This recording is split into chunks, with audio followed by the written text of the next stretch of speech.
Hey dear students, welcome to my YouTube channel.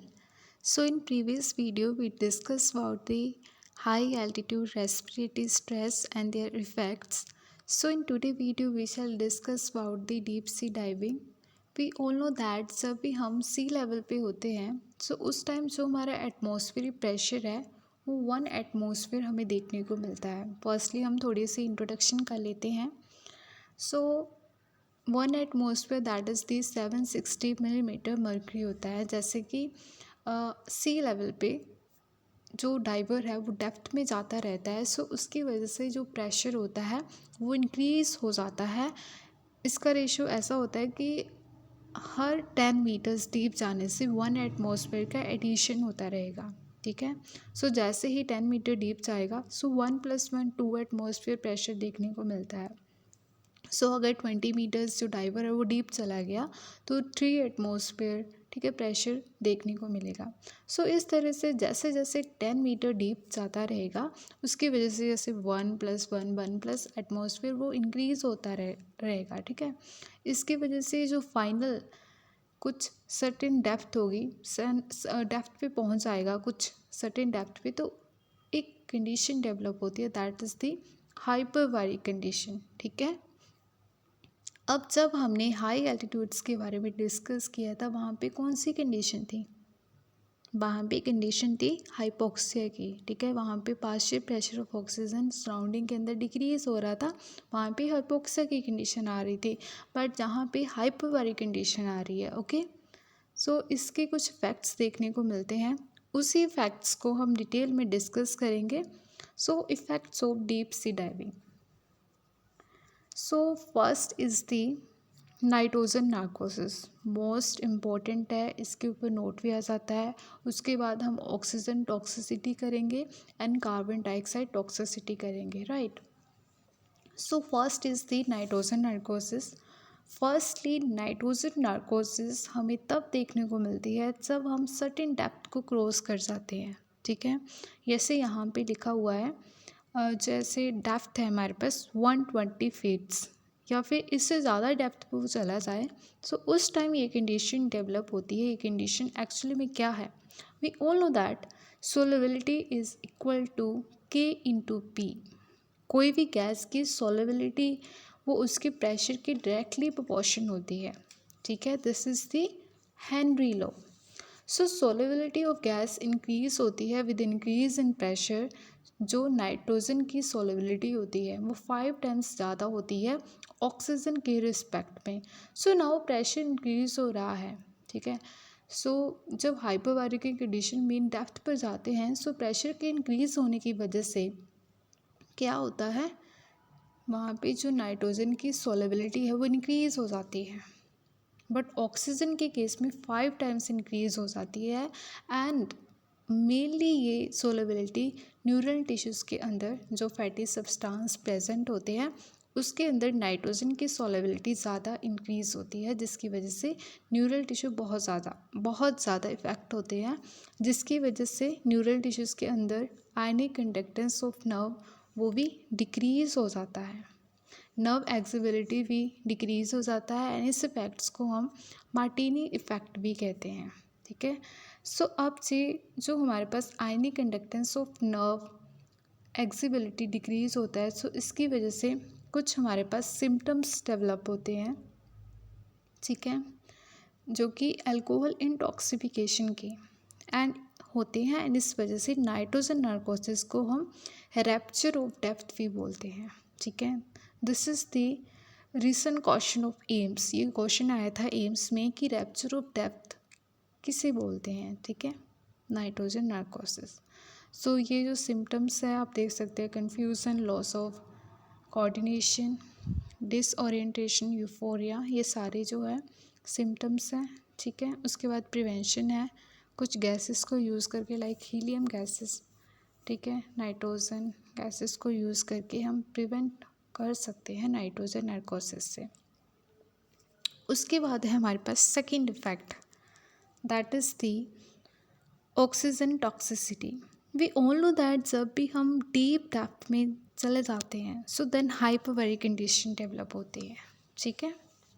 So and partial pressure of oxygen भी काफ़ी ज़्यादा increase हो जाता है, जिसकी वजह से कुछ सिम्टम्स हमें देखने को मिलते हैं, ठीक है, जैसे नोज़िया, वॉमिटिंग, डिज़नेस, कन्फ्यूज़न, रेस्पिरेटरी जो है वो ज़्यादा इफ़ेक्ट होता है, ठीक है। सो और इवन जो पर्सन है डाइवर्स की डेथ भी देखने को मिल सकती है, ठीक है। अब जो हमारा जो ऑक्सीजन टॉक्सिसिटी है, इसके पीछे क्या मैकेनिज़्म है वो हम डिस्कस करेंगे। नॉर्मली क्या होता है, नॉर्मली इंट्रासेलुलर जो ऑक्सीडेशन है हमारे सेल के अंदर, इंट्रासेलुलर ऑक्सीडेशन मींस हमारे सेल के अंदर जो ऑक्सीडेशन हो रहा होता है उसके कुछ ऑक्सीडाइजिंग फ्री रेडिकल्स जनरेशन होता है उससे, ठीक है। लेकिन ये इतना अमाउंट में प्रोडक्शन होता है नॉर्मली कि इसको ईजिली रिमूव किया जाता है, जिसे रिमूव करने के लिए एंजाइम्स होते हैं like catalase, oxidase, super oxide dismutase help करते हैं। नाउ अब ऑक्सीजन टॉक्सिसिटी की कंडीशन में इंट्रासेलुलर बहुत ज़्यादा इंक्रीज हो जाता है, जिसकी वजह से जो हमारे ऑक्सीडाइजिंग फ्री रेडिकल्स है वो भी बहुत ज़्यादा रिलीज़ होते शुरू हो जाते हैं, ठीक है।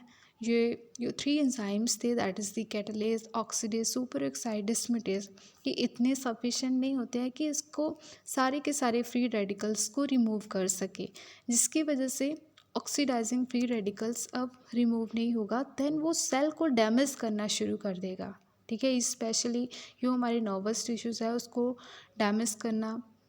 डैमेज देखने को ज़्यादा मिलता है, जिसकी वजह से ब्रेन का डिसफंक्शन होने लगता है।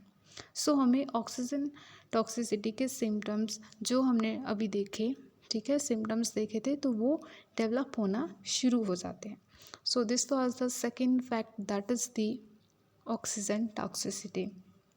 Now coming to the third and last effect, that is the carbon dioxide toxicity. ये जनरली ओकेजनली देखने को मिलता है, बट ये कब देखने को मिलेगा, जब रीब्रीदिंग बाय डाइवर्स होता है। मीन्स डाइवर्स जब डीप सी में चले जाते हैं ऑक्सीजन में, तो उसमें क्या करते हैं, डीप सी में जाते हैं तो ऑक्सीजन को वो इनहेल करते हैं, बट कार्बन डाइऑक्साइड है वो एक्सेल कर देते हैं इनटू द वाटर, ठीक है। सो इससे क्या होगा, कभी कभी ऐसा होता है कि जो अपरेटस होता है वो ऐसा होता है कि उसमें रीब्रीदिंग ऑफ कार्बन डाइऑक्साइड बहुत ज़्यादा देखने को मिलती है, बिकॉज एक तो वैसे ही वेंटिलेशन वहाँ पे इंक्रीज़ हो जाता है, सो वो कार्बन डाइऑक्साइड को रीब्रीथ बहुत ज़्यादा करने लगते हैं, जिसकी वजह से रेस्पिरेटरी एसिडोसिस की कंडीशन डेवलप होती है। मीन जब रीब्रीदिंग जब ज़्यादा हो रहा है, कार्बन डाइऑक्साइड का कंसनट्रेशन ज़्यादा होता है, जिसकी वजह से रेस्पिरेटरी सेंटर जो है, ठीक है, वो स्टिमुलेट कर देता है। बट इस केस में जो कार्बन डाइऑक्साइड है वो बहुत ज़्यादा इंक्रीज़ हो जाती है, ठीक है। लाइक 80 मर्करी जो हमारे पास 80 मिलीमीटर मर्करी है उसे भी क्रॉस कर देता है, ठीक है। तो इससे क्या होगा, ये रेस्पिरेटरी सेंटर को स्टिमुलेट नहीं करता बल्कि और ज़्यादा डिप्रेस कर देता है, जिसकी वजह से रेस्पिरेटरी हमारे पास एक डिसऑर्डर डेवलप होता है, that is the respiratory acidosis की कंडीशन डेवलप हो जाती है, ठीक है। सो this was the last effect. उसके बाद है हमारे पास एक सिकनेस। नेक्स्ट हम एक जैसे केजन डिसीज़ भी कहते हैं इसे, ठीक है, डिस्वीरियम, डाइवर्स पैरालिसिस, वेंट्स, ये सारे इसके नेम्स हैं, ठीक है, डीकम्प्रेशन सिकनेस के। ये बहुत ही इम्पोर्टेंट क्वेश्चन है, ठीक है। अब हम देखेंगे कि जैसे ही सी डाइवर डेप्थ से सरफेस के ऊपर मूव करता है, तो उसके अंदर से अचानक मूव करने से क्या होता है, उसके अंदर कुछ एबनॉर्मलिटीज़ देखने को मिलती है, जिसे हम डीकम्प्रेशन सिकनेस कहते हैं, ठीक है।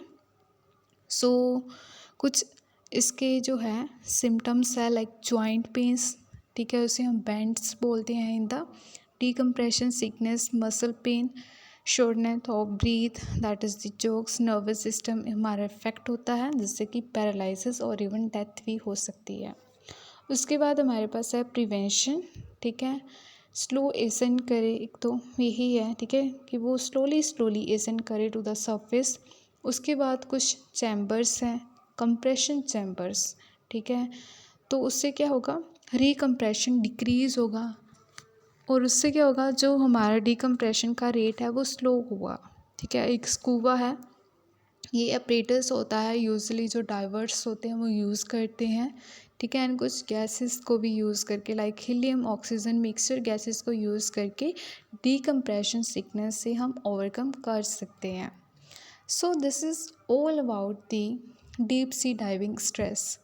अगर आपको कोई भी क्वेरी हो, you can comment in comment section. I hope this video will helpful for you. Thank you.